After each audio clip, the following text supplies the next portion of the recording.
Oh, hey my friends, Late Boy Scout here. Just getting familiar with some of my tactical equipment, or as my wife likes to call it, playing dress up. Yep, here's my AR-15. It's the Smith Wesson M&P. It's ready to rock in 223.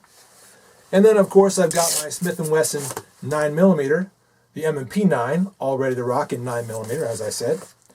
Yeah, if you're going to have equipment like this, you got to train with it, right? You got to know how it all works, spend some time getting familiar with it, and of course doing lots of shooting with it, which can get pretty expensive. And that's why this is not an AR-15, and this is not a 9mm.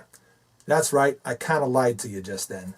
This is actually the Smith Wesson M&P 22, and this is the Smith Wesson M&P 15 22. What that means is, this doesn't shoot 223, this doesn't shoot 9mm. Each of them shoot this caliber right here, the 22 long rifle. And through the magic of editing, I've just turned that 22 long rifle bullet into a 223 round and a 9mm round, which are the actual full-size calibers you want. And through the magic of editing, we've replaced that M&P 15 22 with an actual M&P 15. This is a true AR. The sport version of the M&P 15, by the way. We've also replaced that M&P 22 pistol with the full-size caliber M&P 9. What we're talking about today, if you haven't already figured it out, is the idea of having a training pair. One of the things I mentioned in the opening of this video is that shooting your 223 AR-15 all the time can get pretty expensive. It is pretty expensive, especially today, when there's kind of a run on the bank for 223 ammo.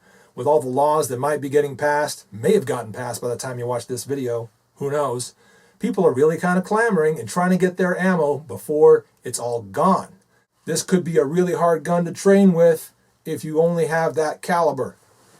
Which is why I decided when I bought this that I would also buy this, the 22 caliber version of the gun. Now the controls on this M&P 15 22 are exactly as the same as they are on this M&P 15. The safety's in the same place, the mag release is in the same place, every other switch and every other component feels the same. This gun is a bit lighter, but in every other way it feels the same and works the same as this gun right here. I've even gone to the length of setting these guns up the same so that they feel the same in my hands. I've replaced the standard grip that you see there with the Magpul grip. And right here it's in a different color, but there is the exact same grip. Feels the same in my hands. Then there's also a foregrip. That is the Magpul foregrip. You see right there, a Magpul foregrip again. By the way, I've also added some of their little rail covers to smooth this area out and make it feel similar to this area right here. But that's not all I've done. The sight, the front sight on this M&P 15 used to extend all the way to the end of that rail, but I found that that was not the exact same sight radius as the one on the M&P 15. So I matched them up and made sure that those sight radiuses were exactly the same from the back one to the front one, so that, again, it would behave the same in my hands. I even went so far as to put a sling attachment up there at the front of the gun, right where it is on the front of this one. You can see that I have this light here on my M&P 15. Well, this light swaps off very quickly and lands on the rail right there in that white spot where I've crayoned it out so that it actually feels exactly the same when I turn the light on if it's attached to this gun as when it's attached to this gun.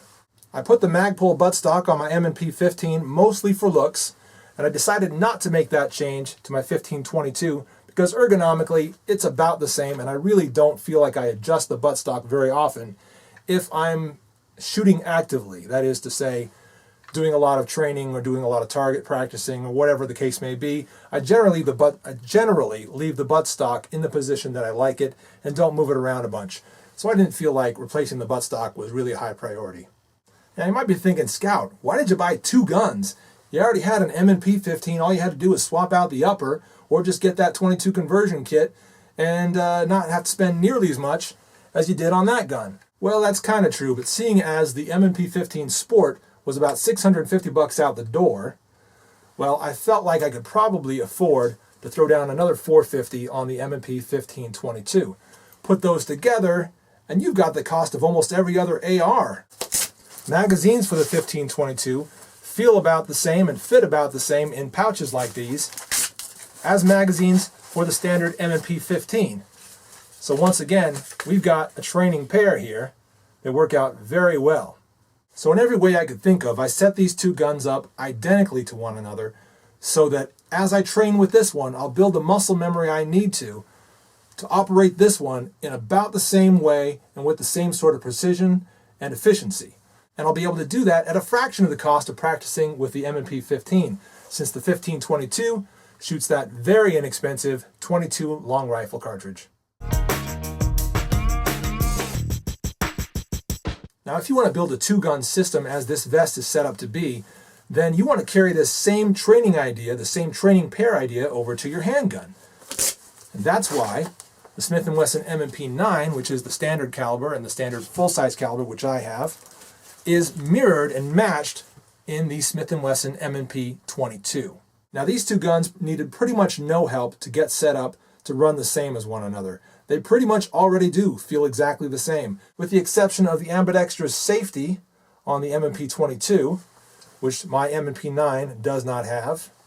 All other controls on these two guns are identical. The mag releases are in the exact same spot and feel identical. The slide catches are in the exact same spot and feel identical. The sights are almost exactly the same and pretty much mirror one another in all the work you're going to do with them. The triggers even operate just about the same and feel very much the same in these two guns. If you're going to run a light for tactical purposes on your Smith & Wesson M&P 9, you can just as easily do that on your Smith & Wesson M&P 22. It's in the exact same place and feels exactly the same. The magazines look different and do feel different in hand. The 9mm is wider than that 22 caliber, which is not quite double stacked as the 9mm is. But look at those base plates. Virtually the same size and feel. So what that means is, as you train with this one and get used to the way that base plate feels in your hand as you draw it from your pouch to insert it into your gun, well, you're building muscle memory that's going to translate very well to this magazine as you draw it from the pouch to insert it into that gun. I think the virtues of a training gun based on 22 long rifle are pretty much irrefutable. Now, the idea of having a training pair, an AR-15 and then something like the M&P 1522, an M&P 9 and then an M&P 22, that idea is not brand new, and a lot of people have probably talked about this already. But I want to put this out there and encourage you guys to follow something like this. Make a plan like this. Build some sort of training pair like this so that you can build that muscle memory and get that training without having to spend all those bucks, especially at a time when ammo is getting maybe a little bit scarce and a little bit harder to come by. Hopefully things will turn around and things will ease up and we'll be able to get all that ammo later on.